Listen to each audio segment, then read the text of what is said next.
start of 1968, 3 years after U.S. ground forces first landed in Vietnam, there are nearly 500,000 Americans in country, fighting an estimated force of nearly 300,000 North Vietnamese regulars and Viet Cong guerrillas.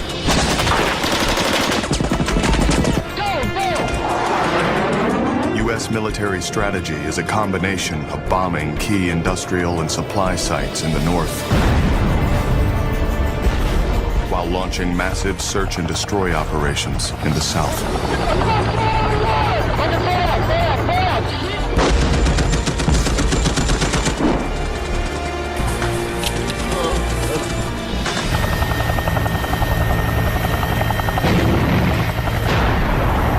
Dead enemy bodies, not territory, is the measure of success.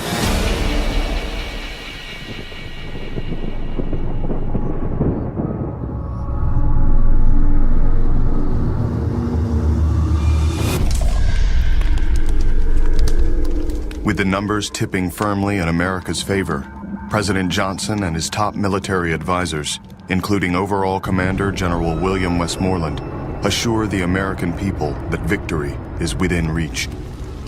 It is only a matter of time before the NVA and VC succumb to their losses. The Vietnamese, however, have successfully battled foreign powers for over 1,000 years.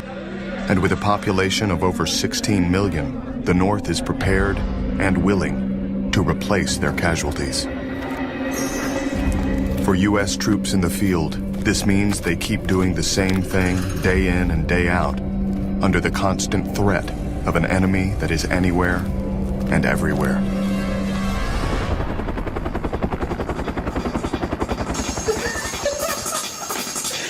Out here, the tension just builds and builds until you feel like you're gonna explode.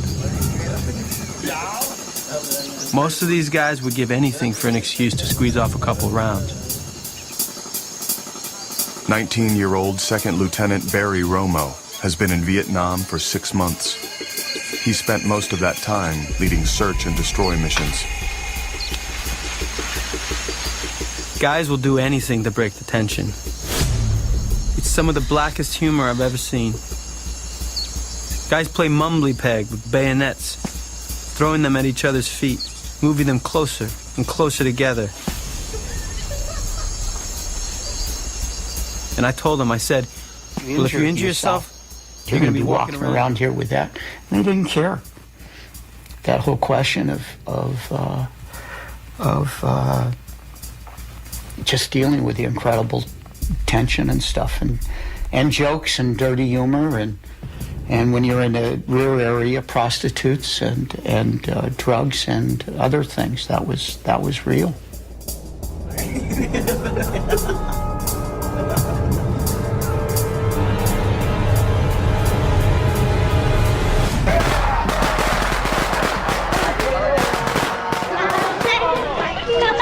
While Romo and his men cope with the rhythm of the war, tens of millions of people throughout Vietnam prepare for the country's most important holiday, the Vietnamese Lunar New Year, or Tet.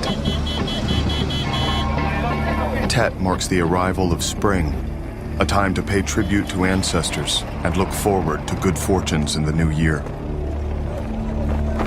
Since the start of the war, it has also marked a time of peace, when all sides observe a 2-day ceasefire.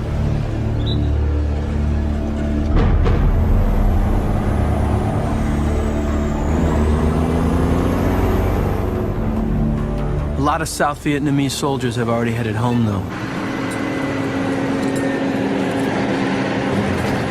But these past couple days, command's been trying to call everyone back. Apparently, we've gotten wind of the NVA's buildup around some of the cities. That was the first time I'd heard about a planned offensive. And people in I Corps, some of the intelligence people anyway, the ones I dealt with, believed it was going to happen. Not everyone's taking it so seriously, though. Some guys are saying there's no way the communists can launch anything major. They're already all tapped out. But I'm not so sure about that. From what I've seen fighting these bastards in the bush, they're smart as hell, and they don't give up.